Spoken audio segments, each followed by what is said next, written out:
UAE में वो होने जा रहा है जो आज तक कभी नहीं हुआ। यूएई में सनातन का शंखनाद हो चुका है। संदेश लेकर आया हूं आपके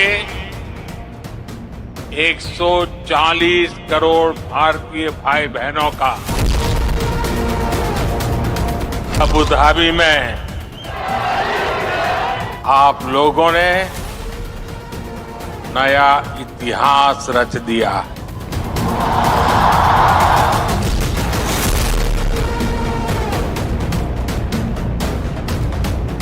अबू धाबी में ये भव्य दिव्य मंदिर के लोकार्पण का ऐतिहासिक समय आ गया।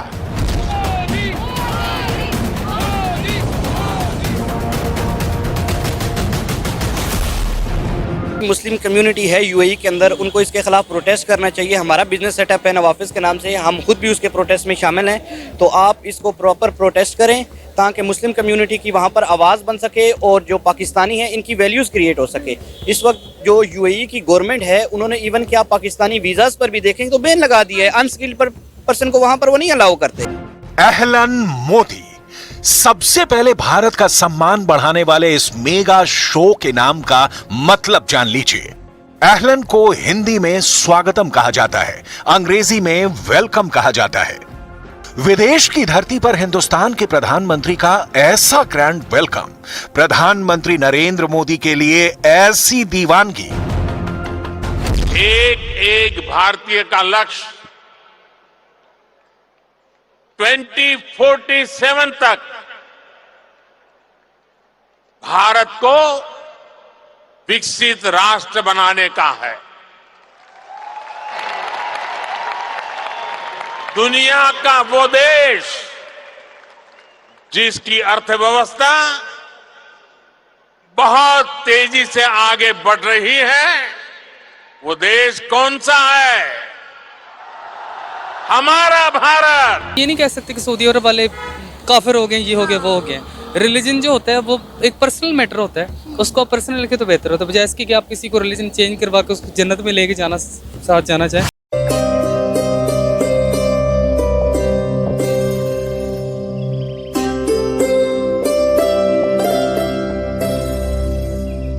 जब साल 2015 में उनके सामने आप सबकी ओर से यहां अबू धाबी में एक मंदिर का प्रस्ताव रखा तो वो तुरंत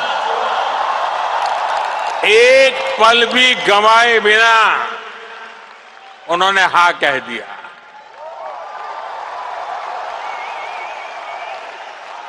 और उन्होंने यहां तक कह दिया, जिस जमीन पे तुम लकीर खींच लोगे वो मैं दे दूंगा।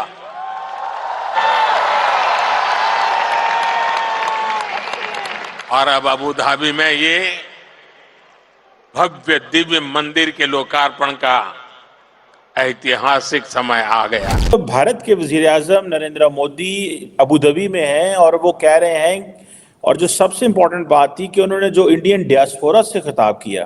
तार साहब ये बताइएगा कि आपको कोई इस रिकॉर्डेड हिस्ट्री में कोई ऐसा वजीर-ए-आज़म है जो किसी दूसरे मुल्क में जाके अपने डियास्पोरा से खिताब करे?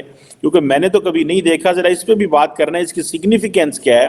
और वो कह रहे हैं कि जब मेरी थर्ड टर्म आएगी तो इंडिया थर्ड बड़ी इकोनॉमी होगी।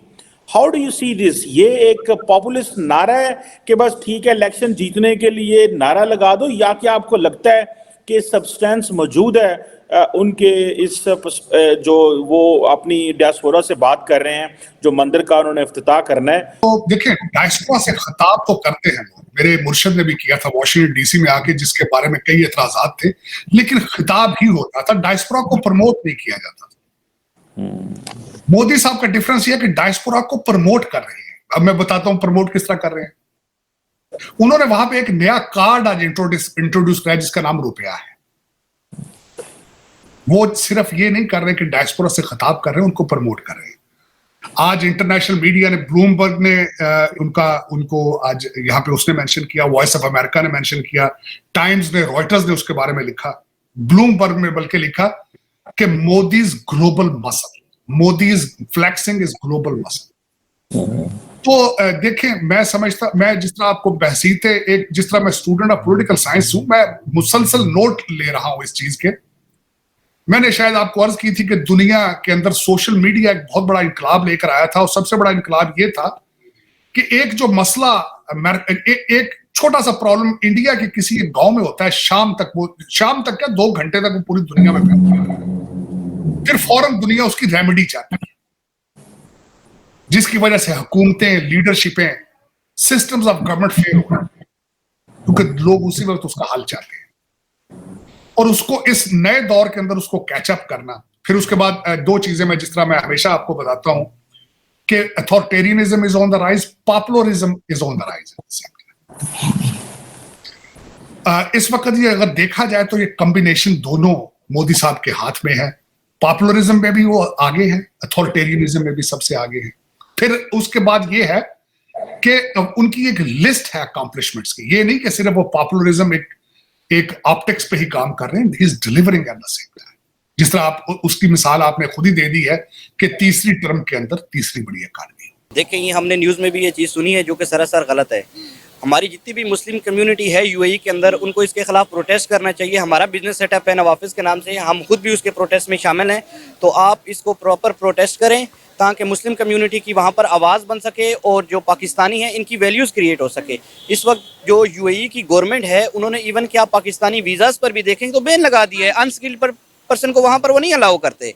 तो ये हमारे सफारतखानों को यहाँ पर, ये गवर्नमेंट लेवल पर भी इनको ये बात करनी चाहिए कि आप अगर चाहते हैं पाकिस्तान की वैल्यू बने तो आपने मुसलमानों की वैल्यू पहले बनानी है। पहले आप बीइंग अ मुस्लिम हम अपनी वैल्यू बनाएंगे, हम अपने ऐसे एक काम करेंगे तो आगे हम चीज़ को आगे फैला सकते हैं। तो सबसे पहले सर आप ये देखें ना कि वैल्यूज आपकी तभी बनती है जब आपके मुल्क में डेवलपमेंट हो या आपका मुल्क कोई बहुत अच्छे काम करे।